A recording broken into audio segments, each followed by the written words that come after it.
All right, I just started the broadcast, so it should be recording now. I think. Does it say it on your end it's recording or anything, or is it just on my end?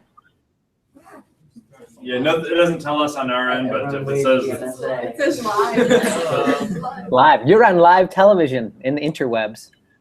So that's good. So I'll just tell you a little bit about what my travels have been so far, and then I put together a quick presentation of kind of the stuff that I've done so far. But before that, do you have any questions about anything that doesn't necessarily have to relate to world history, but anything that I've been doing? Are the airplane crackers like peanuts different over there, or are they the same? Well, I flew American Airlines, so they're your typical airplane food. So that's, could be worse. It's comfortable then. Comfortable. Flying in coach. They actually, the airplane was only like half full for some reason. So I had like a little bit more room to like kind of stretch out and try to sleep, which didn't really happen. But for some reason our airplane was only half full. And then one of the flight attendants, it was from Traverse City, oddly, and I got to check on this, but like his great grandpa or great uncle or something was from Battle Creek, and he was like a state senator, and apparently there's a statue in Battle Creek of his great uncle or whoever this guy was. His name was John Henry or Jack Henry. I wrote it down. So, but it's a strange small world sometimes when you just meet people, that the flight attendant is, has a connection to your town. It's kind of weird. So cool. That's why it's always great to strike up conversations with people. And then for some reason he treated me great after that. Like, I could have all the extra food I wanted, and like I was flying first class, but with a lot less leg room. So. But yeah, so what else? Any other questions you guys got? Can we see a view? Yeah. So something that's really been interesting is that I don't know if there's any place in the whole world outside of America that has more American flags than this part of France, because they're just so appreciative of the fact that the Allies liberated them in 1944. So there are American flags everywhere. Like literally in these small villages, the private homes will have the French flag like hanging here and the American flag hanging right next to it, right? And it's like not a government thing. They're just like way excited and that people still come to learn about it and that we liberated them. So I say that because out my window there's a huge American flag. So here is, I don't know what you can see, but here's my luxury accommodations. There's my disaster of a bed, stuff everywhere. This is something I'd never seen before, and like when I first got here, I didn't know what exactly to do. But like, this is my major light switch, and in order for any of the lights to work in my room, you have to put your card of your door in there. Otherwise, the lights won't work. Like I can go like this. There's the lights. If I take it off, it'll turn themselves off, and then it won't work until I put the card back in after like 30 seconds. So it was interesting the first like 20 minutes when I had no idea how to turn on my lights. I'm walking around. I'm like, something's wrong here. I don't think I have any electricity. And then of course the maid was cleaning the rooms, and I went out to ask for some help, and she speaks like about as much English as I speak French. So she put her like master key in, and then it worked. And so I thought she just had to turn them on. And then they went off like a minute later. So I had to go back out and be like, lights still aren't going on. And so she's speaking French, and I'm like gesturing, and finally I realized you just have to put your key in and leave it. So, and so here's the view out my window, and I don't know, it's hard for me to see. Can you guys see that? Yeah. So right out there, you can see the American flag. Can you see that? Yeah, we got it. Loud. Okay. So that's like a memorial to all of the Allied countries that fought in D-Day, and then they threw Germany up there just because. So, like you can see the Swedish over there a little bit, or the Finnish, or somebody from Scandinavia, and then the Canadian and the French and the British, obviously. So there's just a ton of American flags flying, including like right out my window. Are you treated like royalty? Like, oh, excuse me, I'm an American. You're like, out of my way. No, not really. Just a lot of bonjours, and then I say bonjour back, and but it's really, really cool just to hear the people speaking in another language all the time. But the other thing I found that's really neat, and I was thinking might do a blog post about this, is like, even though everybody here speaks French primarily, like they might speak English but not all the time, and I don't speak French, you can still, like, there's so many commonalities about people. So I got to my train station to come up here from Paris like way, way early. Like, you know, things always work best when you have plenty of time. So I got through customs in like 5 seconds, got to the train station. So I had like 4 hours to kill. So I just walked around Paris, and like I was walking down the street and I heard this sound, and it was just like the sound of children's voices laughing and running around. And when I got up there, it was obviously a school, but like they were all like laughing and talking in French, and I don't know any French, but it was very obvious, like these are small children having a great time, right? So there's like the language barrier, but then these commonalities that doesn't matter what language you speak, that you just pick up on by being a human. So that's been really cool to kind of key into some of those things. Did the toilet scare you when they flushed the opposite way? That's Australia, guys. That's also, it's not France? That's the southern hemisphere, and France is in the northern hemisphere, Jocelyn. So toilets still flush like they do at home, which is nice, comforting. Bidets or toilet paper? No bidet. Is it 1 ply or 2 ply? I think it's 3 ply. Wow. I know. Just for me. Yep. Had to pay a little extra, but you know, it's worth it. Any other questions? Have you had any other problems besides the light switch issue? Good question. I sat in the wrong seat on the train coming up here, and it was completely my mistake. Like when I leave here, I'm like in train car 17, but in the same seat. And coming up here, I was in train car 16 in the same seat. And so I got on the train and sat in the right seat, wrong car. And then someone had to come up to me and like point and explain, and I'm, you know, trying to figure out where I'm supposed to be. But other than that, knocking on wood, things have gone pretty well for the most part. Yeah. I think a lot of it is just trying to be planned out and be places early so that you don't have a lot of issues. But sometimes things happen and you just kind of roll with it, I guess, and say sorry. So. And mainly using trains so far, no rental cars or buses or other transportation? Yeah, I took a couple taxis. So I took a taxi from the airport in Paris to the train station in Paris. That was an interesting experience because I thought I was getting in. So when you as soon as you leave the area of the airport, you know, once you go past security, there's like a whole bunch of taxi people waiting there, like, you know, trying to get you to go in their taxi. And so some guy came up to me and he's like, "Do you need a taxi?" And I'm like, "Yes."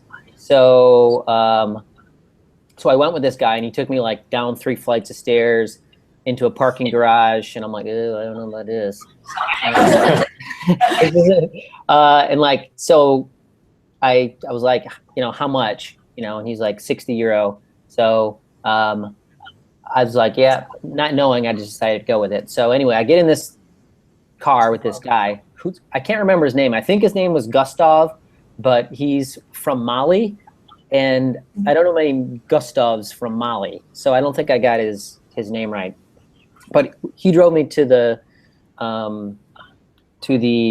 train station, and as I was going, I saw other taxis and realized that I wasn't in a taxi, like because there wasn't the thing on the top of the car, there wasn't a meter like at the front, and so I'm thinking, I've been had. So he took me it took him forever to get to the train station, and he was like, I think he was trying to find the fastest route, but we'd like go off into this neighborhood down this one-lane road, like we were all over the place.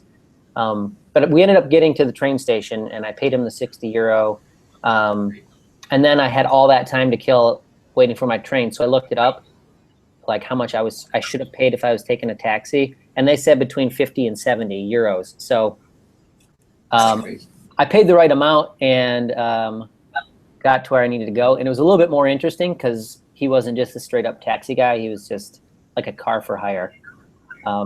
And then I took a taxi from the train station here in Bayou to my hotel. And I actually met a couple I split a cab with a couple from Canada. They're from Ontario, and their son actually goes to U of M. So they've been to the big house, and so we kind of talked about that kind of stuff. So it's amazing the people you meet just by sharing taxis and riding on airplanes and trains and stuff. So Neat. any other questions about anything? Food's great in Paris, and food's great In here. Bruno's class, all they talked about was food, so just wait. In which class? In Scott's class, food was always the first question. I was like surprised I'm up here yet. Yeah, the food has been great. So a lot of like croissants and coffee. Everywhere has espresso. Like in the room here, you don't have like a coffee maker. You have like an espresso machine, because it's like everybody likes espresso, which is like this much coffee, but like super, super strong.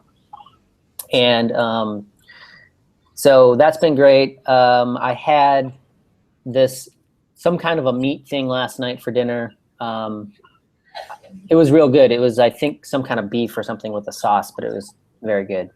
And lots of bread and cheese. So it's great because it's just like where you see like on the movies and stuff where people they just go into the bakery and they come out with this great big baguette. And they're just walking down the street carrying their baguette. And I mean, it's pretty cool. Have you gotten one of those hats yet? Beret? Berets. I haven't gotten a beret yet. I've been on the lookout for one. I got to get the right color. I'm not just going to buy the first beret that comes along. You got to really think about it and get the right one.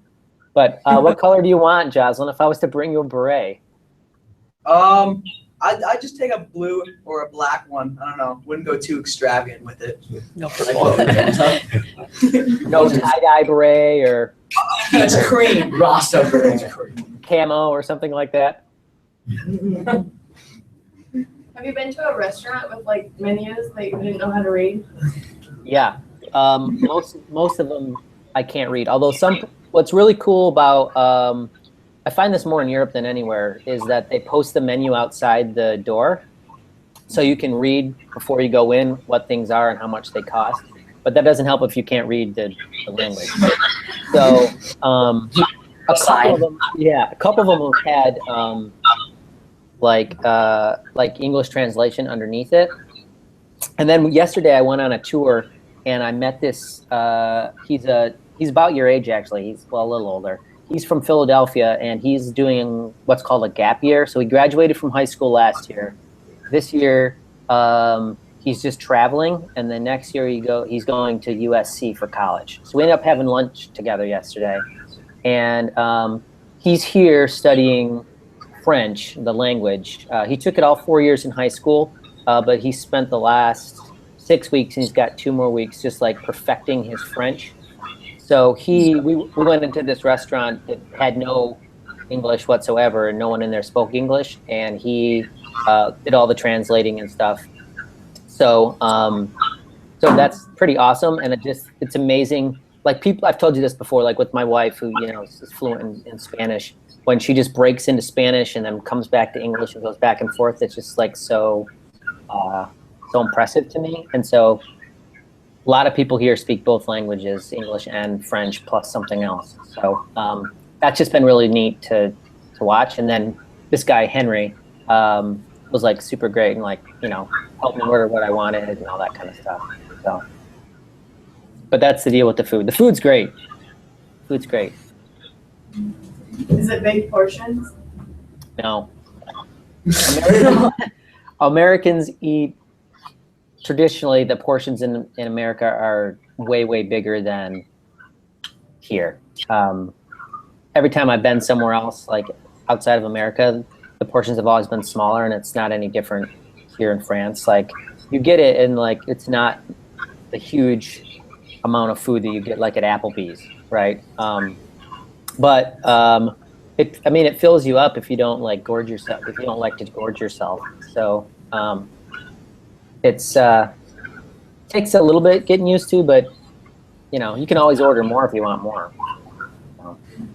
So, yeah. You're really into it. What's that? Oh.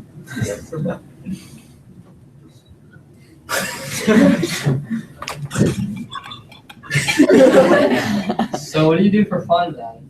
Like when you're not touring? Well, that is fun.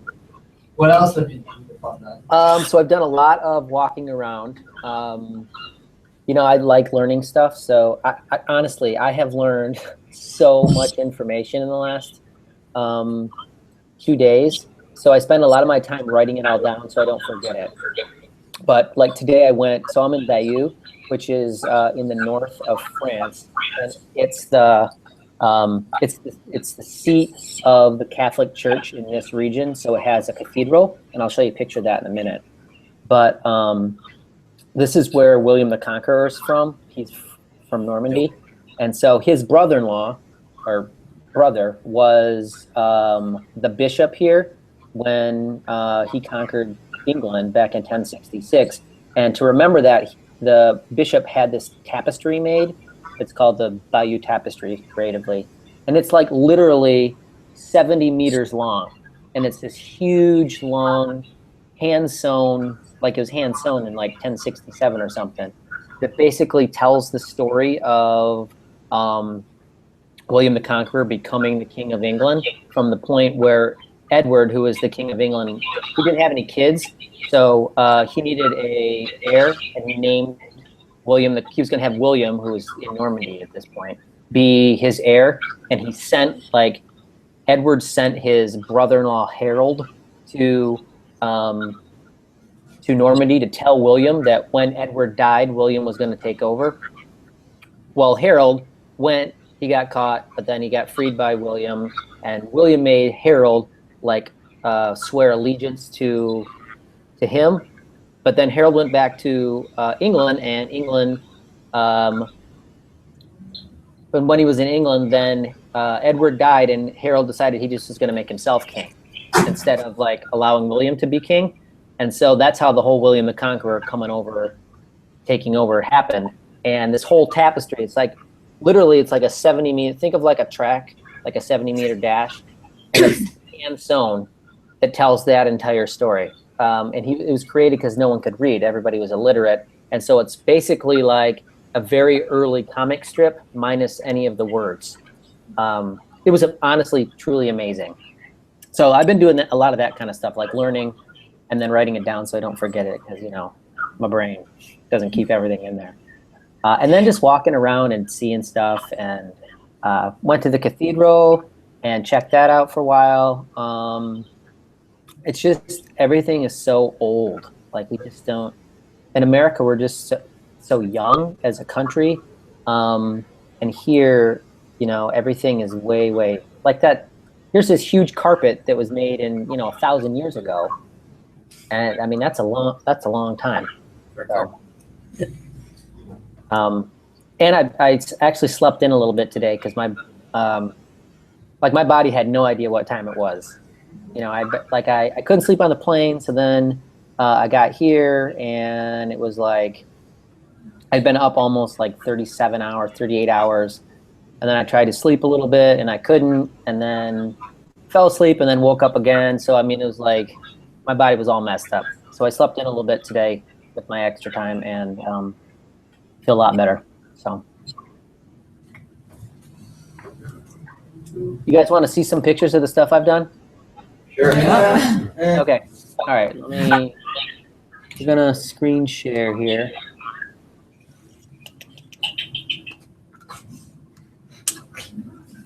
You want to know what's in No, I'm your good. Disconnected. All right. Can you guys? Yeah, we can see. Yeah, we're seeing it. Okay. Gotta get to the top here. All right. So I'm in Normandy, and that's kind of the region, and then Bayeux is kind of the biggest town. It's not. There's a city that's a little bit bigger, and then this is Bayeux, the town that I'm kind of staying at. So this is. Can we all see this? Yes. A cathedral? Okay. So a cathedral is different from a church in that a cathedral means it's the seat of a bishop. So like I told you, like William the Conqueror's brother, right? This was his church or cathedral. And what's interesting about this one I found out was that it was almost completely unscathed from the war. Bayeux was never bombed. So everything is pretty much original that goes back to around the 9th century. They've added a few things, but it wasn't destroyed like a lot of the churches were. And a lot of the steeples were used by Germans as like snipers' nests. So many of the steeples in this area were destroyed by bombings and by the Allies because they knew that's where the people were trying to kill them from. Does that make sense? Yeah. So this one is actually an original one, whereas a lot of them have been rebuilt since the war. So this is inside, and the picture on the left is looking up from the crypt. So underneath a lot of these churches and cathedrals, they have a crypt where the important people have been buried. So it's just kind of an eerie look up. And then the one on the right is the inside of the cathedral. Has anybody been to, I can't see you, but has anybody been to a cathedral before? I've been to Notre Dame. Okay. Yeah, so this is actually... Not. You have been to Notre Dame in France? No, the University. South Bend. Oh, Notre Dame. oh, gotcha. Okay. If you want. I've been in that church. So there's these huge mammoth churches basically, and then on the top you can see all these huge arches. Interestingly, today I went down to this cathedral again, and it was about 11:30, and all the bells were ringing, like they were just going bonkers. And so I thought at first, like, oh, it must be noon. And then I looked at my watch and it was only 11:30, and I couldn't figure out what was going on. And then it like all dawned on me. So coming out of this cathedral were all of these very old men. They all had medals on their jackets. And so I put it together. Today is the day when Germany surrendered in 1945. So this is the Victory Day. And so this was a Catholic religious service that was attended by all these World War II veterans. And it had just gotten out, and that's what all the bells were about. And it was just very moving, kind of very interesting place that I stumbled upon, you know, that all these very old men had just come out of this church and they had their medals on. So it was very cool to see that. So anyway, the cathedral is this huge place. Any questions on that? Nope. Okay. So yesterday I went and looked at the landing beaches for D-Day. So I just wanted to give you a little bit of a heads up as to what I'm going to be talking about. So the stuff over on, and you probably looked at some of this already, but the ones over on the right, Gold, Juno, and Sword, were by the Allies that were not American. And then Omaha and Utah were the two beaches that the American forces landed on. So I went yesterday to both of them. So first one I'm going to talk about is Omaha, and then I'll talk a little bit about Utah if we have any time. And then, does everybody see where, I'm not very good at French, but I'm going to try. Saint-Marie-Anglais over here on the left. Everybody see that? Yes. Okay, so that's a little bit inland. And so I'll talk more about that in a little bit too. But so this is a couple pictures of these German artillery bunkers that are probably maybe 3/4 of a mile from the English Channel. And so they were all these like underground tunnels that connected these, and these were made for shooting at ships out in the water. So these had a range of about 12 to 15 miles, and they were manned by 4 or 5 guys. So a person to load it, two people to shoot it, person to unload it, and then someone running back and forth with shells. And these were meant to shoot at enemy ships out in the water. And these kind of lined the coast all the way from the south of France all the way up through the north of France. And so the German general, whose name was Rommel, was the guy who kind of was the mastermind of setting up the defenses here. And so he put these at kind of strategic places along the coast. And so this is, can everybody see that little, what looks like an island out there? Yeah. Okay, so that was actually a wall made by the Allies. So the water here was too shallow for their boats. So this is after the Allies had conquered this area. They floated in these huge, they look like containers on container ships, kind of like the back of a semi-truck. They floated them over here, and then they sank them. And what they did is this created like a fake harbor that became deep water, so that they could bring their ships up and bring supplies in. And I didn't know that they did that. So this is like leftover from the fake harbor that was created by the Allies after they took over the area after D-Day. And so this is not a great picture, but it's kind of, this is the view from inside one of those bunkers I just showed you. And way out in the distance, you can kind of see that's the English Channel. So that's where the ships would have been coming in, and this is what a German soldier would have seen if he was shooting out towards the sea. And down there in the front, just beyond that fence, there would have been like a little bit like a post kind of, and there'd be a wire running from the post to this bunker, and the people up by the water would be telling the people in the artillery where to shoot because they couldn't quite see from here. So you had somebody up front telling them where to shoot. Any questions on that? No. Okay. So I just wanted to talk to you a little bit about Omaha Beach. So this was the worst of the worst. So we don't really know how many people were killed there because the estimates range, and a lot of people are still missing, like they were never recovered. But the beach was called Bloody Omaha because so many people died, and many of them died because they got washed back out to sea once they probably didn't even make it to the beach, and they were killed in the water. And then when the tide changed, they were just taken out to sea, and so we never found any of their remains. So we don't really know exactly what happened to some of them. But fair estimate is that 3,500 people died on Omaha Beach. So it got termed Bloody Omaha by the troops. And Omaha Beach is about 4 miles long, but there's only 5 spots on the beach that you can get from the beach inland, because otherwise it's just really steep bluffs and there's no roads made. So all of our troops, basically, if we were going to move inland, had to go through one of those 5 spots. So that obviously made the Germans heavily defend those areas. So geography was really important there. And the German soldiers knew an attack was coming. They didn't know when, and they didn't know exactly where. They actually thought it was going to be a little bit further north than this. But they were ready, and they put all these obstacles in the water so that when the Americans would arrive, they would have trouble getting their ships close enough and their landing craft close enough. And they were all attached to mines. So when your ship would run up against them, it would explode and blow up everybody on the boat. So so this is a picture of Omaha Beach, and you can see over to the left, kind of the bluff over there. Does everybody see that? And then over to the right, you can see where the water is. So this is several hundred yards that the American soldiers had to run once they got out of the water.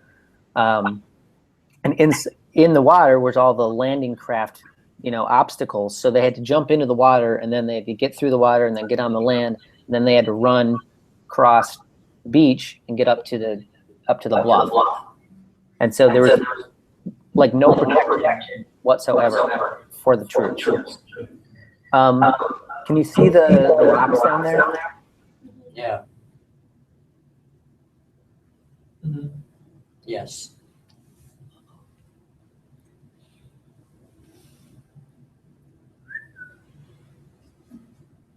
I don't know who you are.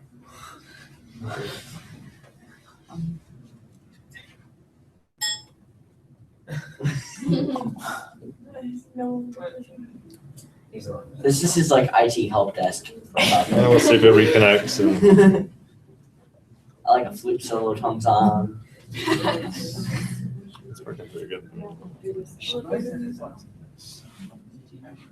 What's up, Theus?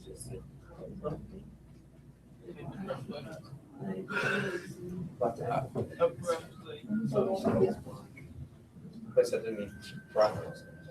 Eat broccoli, yes. This can't eat broccoli.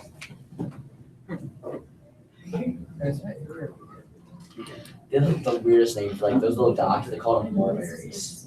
They did. Okay. We're getting there. We're getting there. Take me there. Come on, Zig Dan. I'm still connected. Well, the only option is we have to go track him down in Europe, so Let's do it. Yeah, it's just we have to go track him down. We just have to follow him. He's our tour guide. Hopefully he has summer plans. I got a piece of parachute. Hello. Oh, Saved. Yeah. We were still connected the whole time, although it froze right on the beach picture. Oh, okay. I didn't know what happened. I thought you guys all got tired of me. Right We're done after you with mentioned this guy. on the beach there, it just kind of